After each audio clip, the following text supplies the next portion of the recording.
Alright, we got 77% here, so hopefully, for the sake of honesty, we can keep it before it dies. But I'm going to show you how I got it to this point, as well as to like the finished product here. So I'm gonna open a completely new document, and honestly for me, like the longest portion of doing any of this is picking the images in which I've already created otherwise to mesh together to make a logo.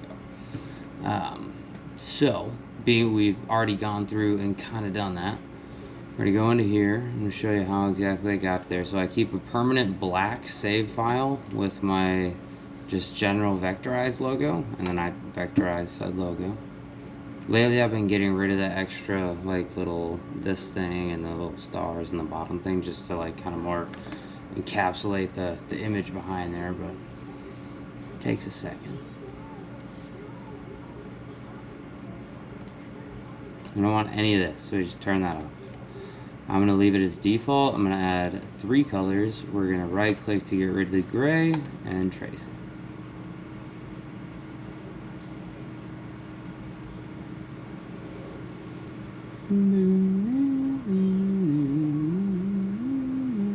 So what this is, it's turning it from a bitmap to an SVG, a scalable vector graphic, meaning it can scale up or down to any size, from 0.001 by 0.001 to 1000 by 1000 without losing resolution, which is pertinent for vinyl cutting. Like, you need that, otherwise your edges end up just disgusting looking when you try to make large things. So now we've got it in an SVG. It's all one piece of thing. However, it's now ungroupable, where it was not as a bitmap, meaning all of these little pieces become their own thing. As a bitmap, you couldn't just separately select that. Now I can go back and group the things that I want to keep in that specific vector graphic.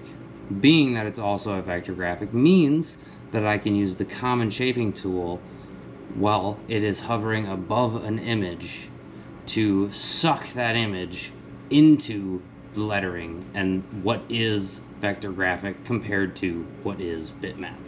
So now we go in, we find the image that we have pre-selected a little bit here. Ooh, that's the wrong file, hold on. It was this one. It was in my Naruto file. Anyway, it was this cool thing. Bring that into here, right? We're gonna have to send that to the back because bitmaps always enter the playing field on the top level, okay? So now we just kind of line that up. Get it to where we want as far as like the graphics and the imagery in the lettering. I'm gonna actually flip that upside down so I get this cool colors within those letters, like so. And then we select it all. Make sure this main vector graphic is all grouped together when doing this. If you don't, it does not work. I will ungroup it and I will do it. Shaping, common. See how that shit just went like AWOL? Okay. Make sure that entire vector graphic is grouped. However, do not group the bitmap to the vector graphic in which you're doing this to. You got me? I know it's weird to follow. It was hard to fucking learn, I'll tell you that. Okay, and then we come into here, we import our image that we want as the background. I'm giving y'all gold right now. Oh shit, I gotta press my hold on.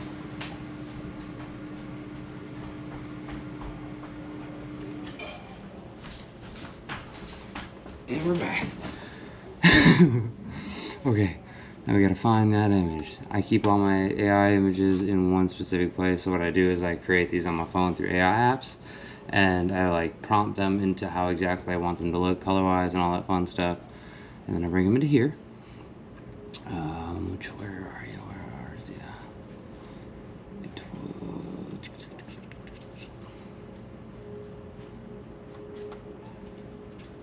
Corbins, you gotta chill out, puppy.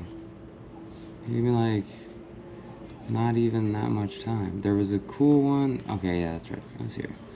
I wanted to make kind of psychedelic one. I like creating images of mushrooms is just fun for me. I'm not 100% sure why, but I do enjoy it. There was one specifically, this guy right here. Okay, boom. We didn't like remaster this one specifically in the like on my cell phone before sending it, just because it's a lot easier to change the color saturation as well as like the contrast of the image, and I also like to kind of play with the gamma effects before doing the remastering. I can get those closer to what these are, being that this is now a common shape. It's actually considered itself a bitmap rather than a scalable vector graphic. So I can come in here and I can go to image tools where I wouldn't be able to otherwise, and I can do that same thing and up the saturation all crazy and make it so the colors pop all super cool compared to the image underneath, right? Dark, you see what I'm saying? Flatten them both out. So that just like basically forces, like it stores that within there. Now we have to get this image like copacetically behind this image. So we take this one, we create an outline. I always do the sharp guy right there, and I just get rid of the holes, and I bump this up a bunch because I like there to be a little bit more image than there is that front foreground image. Take this over here, okay? Now again, bitmaps, like I said, are always going to be on the top, so we got to move them to the back. Make them as big as or a little bit bigger than that image. Take it, shaping, common. Now we take this, select them both at the same time, go up here into align in space, make them go on top of one another. Alright? I know, that was a lot. It's okay. There's a lot of funny. Not trying to be easy to read on this one. So I'm going to come back into here. That's in this file. I'm going to get my little Adobe stock gold file, okay? This works as a phenomenal background to stuff like this. So we're going to make a very slight, like slight to the point where you have to manually enter it slightly. It doesn't even let you automatically pick it with the tally bar.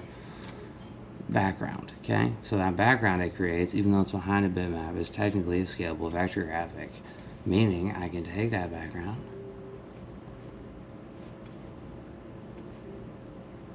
and do the same thing that I did after moving it to the front that I did with this image. Boom, okay? So now this, I can then, again, select at the same time as that one and stack on top of one another. And then I could take it and I can move to the back, and you now have this very slight gold trim around the lettering, okay? Now, after doing so, I'm going to select those both. I'm going to convert that into its own bitmap just because I don't want to have to deal with just irritation later when they're two layers and you forget to group them and then blah blah blah and the fucking scale gets too big and it's annoying. So I just make them both into their own bitmap. I scale the DPI up to as large as it lets me. I come into here, or actually I click this guy, go to image tools, mask, trace mask. So this again, like I've mentioned in past videos, just outlines that image. So it basically, it outlines it as though it were a vector, but it doesn't necessarily give you the same range of vector customizations. Like I can't stretch it without losing resolution where I could if it were just purely a vector file. But it does trace it perfectly and allows you to create like special effects like glow or reflections or reflectivity to the to the image.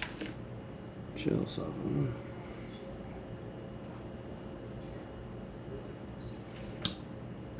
How much battery do we got? Oh, dude, we're fucking sitting solid, bro. Nice. That's 66, bro. Satan. I'm just playing. Sorry. Anyway, so that's now traced. I can take that, and then I can add a little bit of glow. When I mean a little bit, like that's how much it starts you out at. Just crazy numbers, right? Number one, I'm gonna make it black. I'm gonna go to highest resolution. I'll bump this shit up to like 360 gamma. Okay, do about 3%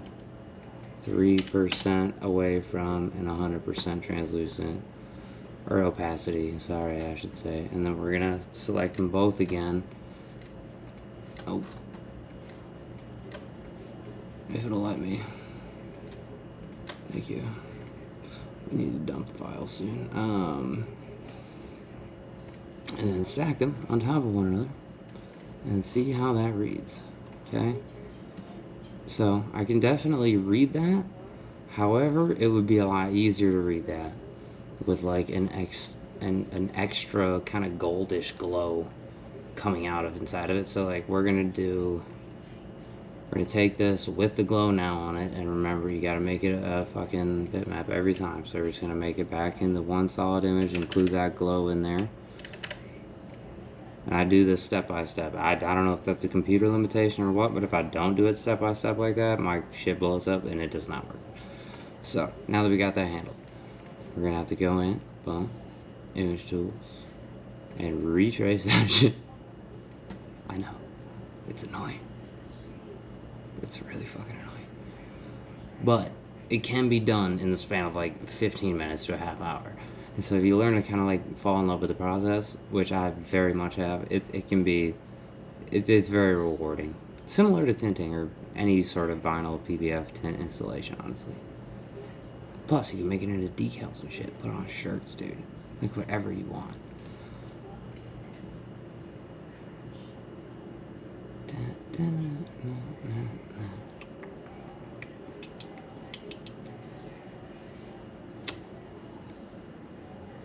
I just hate how long these parts take.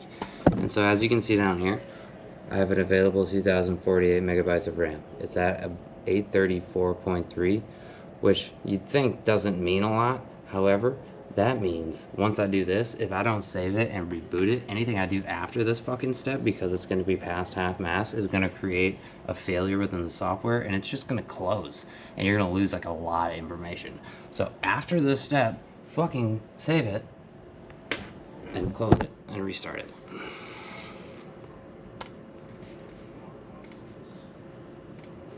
We're just gonna call it, I don't know, newest, because I don't have to look for the file when I reopen it. It'll just be in my open recent, so I don't really give a shit what it's called at this very moment. And then we just reboot it to dump those files, get rid of how big it was. Now remember, when we rebooted, it was 834 something. We don't want to restore the last session. We saved the session we wanted to restore. We don't need to restore it. We just need to go in and reopen it. Okay? Boom. Comes up perfect. Now, that 834 is 278.3.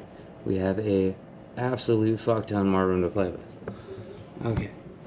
So now, come into here. Remember, we already traced this bitmap, meaning we can make an outline effect as though it were an SVG. I'm gonna go sharp. I'm actually gonna go like negative a bunch. Not a bunch, but like just enough. Because I don't want to be able to see the outline I'm creating right now. All I'm doing is creating an anchor point for the glow golden effect that I want to go behind that point. But you can't do a glow effect around the bitmap. It has to be a scalable vector graphic to really get the effect that I am looking for. So, and again, we scale this like way down to like 2% even sometimes. And just, it's a hint. You know, it's just to help read and coincide with the colors that are already being used and are already there. That's all.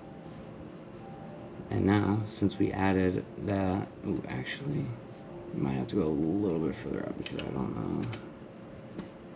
There we go. Now I can actually see it.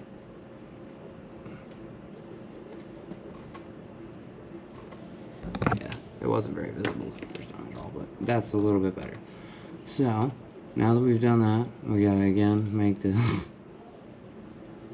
Oh god. A bitmap. Ooh, sketchy. Gotta make everything a bitmap other than that very, very background image. Because we still want to add a little bit of a border to that background image using the same, or at least similar to, images that we use to make the minuscule borders on that inside one, just as, like, again, you want it to be copacetic. You want it to go, like, with its, I don't know, it's such a weird thing to explain, but, so, we go into here, our vector file again, grab that gold file, boom, take this image back here,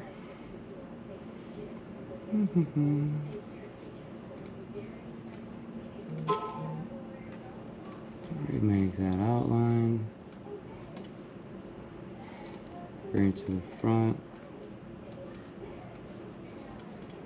shaping, common, and take that, I'm gonna add a black background, or a black edge, I guess. I'm gonna convert that into a bitmap, scale it up as high as it'll let me.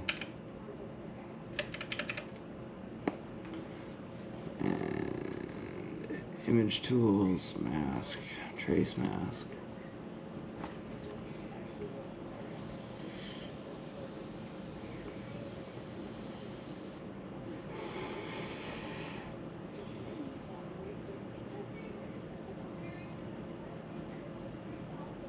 Might not seem like a lot of work, but it is. You can get quick at it though. Okay, turn off auto adjust, trace.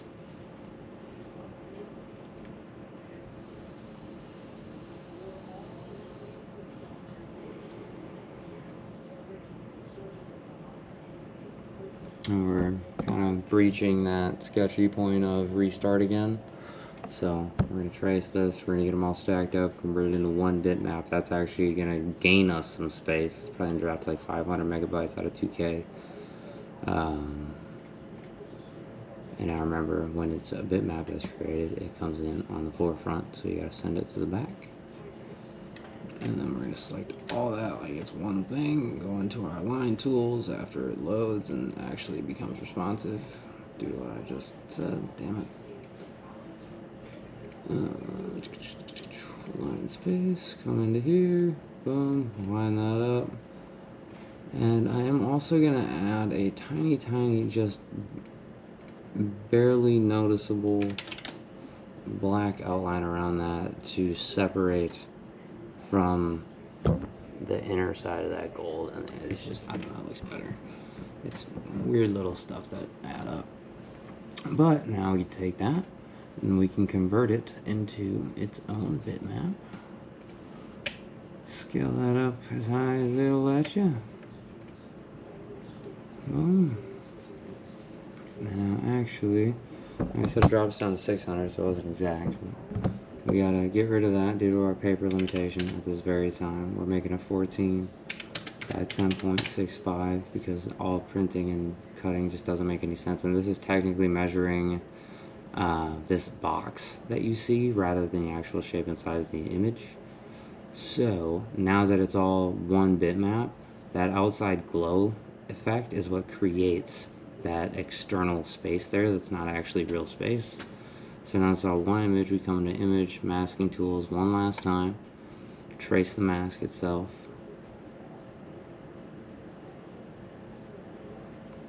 Now what this is going to do is outline that so it gets rid of, like, the printer no longer reads that space as printable space. So you can line up a lot closer graphics to your max limit than if you didn't do this. Okay. However, doing this does not actually change the aspect ratio, so the pixel aspect ratio of the image. So once you do this, you convert it to a bitmap, and then I'm going to save again, dump the files one last time, open their file, resample it up to like 10 to 12,000 DPI, or not DPI, but pixels, dependent upon the image size after I convert it into a bitmap in this step. It'll ask you to resample. No, we don't want to resample. We want to make it a literal different size, so when I resample it in the next step, as well as you do need to do one last try. It's so annoying, dog. You can do one last trace after you make it into a bitmap, because it's always going to do those fucking four corners. We're almost there, though. Well, I hear you, dog. We will go potty in like literally like less than 3 minutes, 4 minutes maybe. We're close.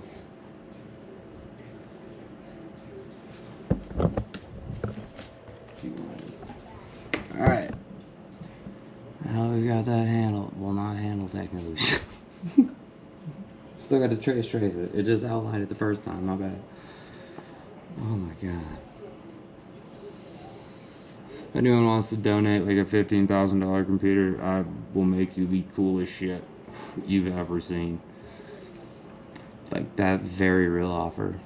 I don't know how, with what, or why, or how, or where yet, but I'll do it. I promise. Alright, so we've now traced that. We go in, we save it again one last time. And like I was saying, it went from a 1-to-1 aspect ratio to more of a 3x4 now. I'm going to cancel out of the program. Reopen that shit. I highly recommend having massive SSDs in your computer, as well as like a ton of RAM, like as much RAM as your shit can fit in there. Again, we're not going to open the save files. We don't want them. They're just chunk files. That's literally what we dumped. So if you open those, it's like it's just like computer vomit, and it's fucked. At the end of the night, though, you should open them. Like when you're gonna finalize, close the software to save your computer self. You should open them and like cancel out of all those sketchy files. So now you gotta resample. Now we got the right aspect ratio. Bumps up like 12K. If it's okay, if it is over 100 megabytes, I don't shoot because it never works. Okay, so 104. No, not doing it. We're gonna come in here. We're gonna go 11,000. Under. Boom. So we could honestly probably get away with like 11.5. Beautiful. It's gonna make a noise when I hit accept. It's gonna sound crazy. The timing and the tone of that noise is very important. Like if it's a laggy tone, or it's like more of it, there's a negative and a positive version of it in this software. Like if it's like a ding, like you're good. But if it's like a like you have to wait like 4 or 5 seconds before hitting that accept button, at least in my case, or it just doesn't work. That was a good ding. That was a good ding. And now it's gonna load for a minute. It's gonna have to do its thing for a second. Notice how it's at 420 DPI currently, so we could really print that in like any size and it would be kind of fire. But once we're done here, I hear you, baby. Less than 3 minutes. I just gotta prove a point. Now it's at 845 DPI. So when we print it, the saturation levels, being I'm using sublimation ink, which is water-based rather than eco-solvent, are like fucking absurdity. And dude, it's insane what I can put into PPF. It's so fun. However, sorry for the tangent. That's how you do it.